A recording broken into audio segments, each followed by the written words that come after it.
C'est le calendrier, le calendrier, le calendrier de l'Avent, le calendrier de l'Avent, de l'Ashtiredag. Ho ho ho! Bonjour à toutes et à tous. Lison vous parlait ce mardi de drôles de compétition de Noël et avait glissé quelques mots sur les pulls de Noël moches. Je ne pouvais évidemment pas passer à côté de l'occasion de vous parler un peu plus en détail de cette étrange tradition, d'autant que lundi dernier, j'ai moi-même participé à un tel concours avec ma promo, et sans me vanter avec mon pull personnalisé à la main et un sens des détails à toute épreuve, ma première place n'a jamais laissé de place au doute. Alors aujourd'hui, en l'honneur de cette victoire, je vous propose de décrypter un petit peu plus l'histoire des pulls de Noël moches. On dit souvent que le père des pulls de Noël est Bill Cosby qui, dans les années 80, arborait un sweat kitsch à souhait dans un épisode du Cosby Show. Ce qu'on appelle alors les Jingle Bell Sweaters commence à être produit en masse avant que les années 90 ne les oublie petit à petit. Mais la tendance prend réellement dans les années 2000 lorsque l'objet devient un véritable élément de pop culture. Après le pull La tête de reine de Mark Darcy dans le journal de Bridget Jones, le vêtement est adopté partout à l'écran.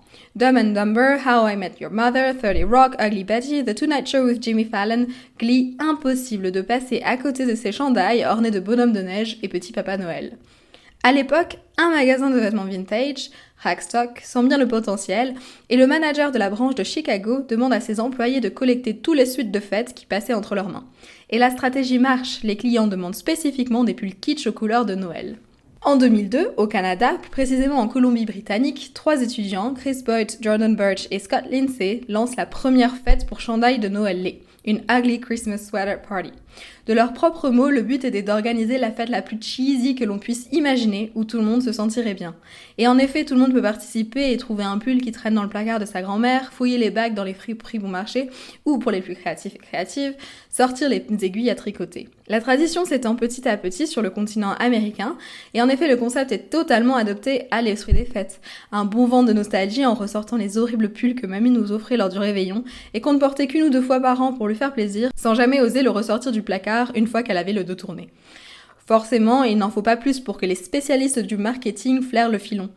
Très vite, les plus grandes marques s'attellent à incorporer à leur collection hivernale des suites tape à l'œil, rouge, vert et doré, saupoudrées d'une bonne dose de paillettes. Et les ventes s'enflamment, donnant ainsi aux marques textiles des parts de marché se comptant en millions de dollars. Ce qui avait commencé avec quelques idées loufoques à la télé, entre 3 étudiants ou chez un manager de friperie, s'est depuis transformé en une machine à profit.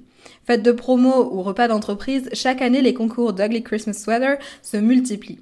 Demain, le 15, c'est-à-dire le 3e vendredi du mois de décembre, sera ainsi célébrée la journée mondiale du pull de Noël. Alors cette année, j'ai préféré ne pas participer à ce business florissant. Alors qu'on parle de plus en plus de gaspillage textile, des dégâts de la fast fashion, je me voyais absolument pas acheter un nouveau pull pour l'occasion. J'ai donc sorti mon crochet et les restes de laine qui me restaient d'un ancien projet pour personnaliser un vieux pull.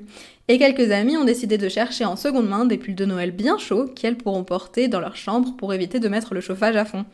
Parce qu'au final, qui c'est qui a été sacrée reine du pull de Noël moche cette année ? Bah c'est moi. Donc pas besoin de dévaliser les magasins et de payer une fortune pour acheter un sweat qu'on ne portera qu'une fois dans sa vie. Ce qui a payé, c'est une bonne pincée d'humour, un petit peu de créativité et beaucoup de bonne volonté.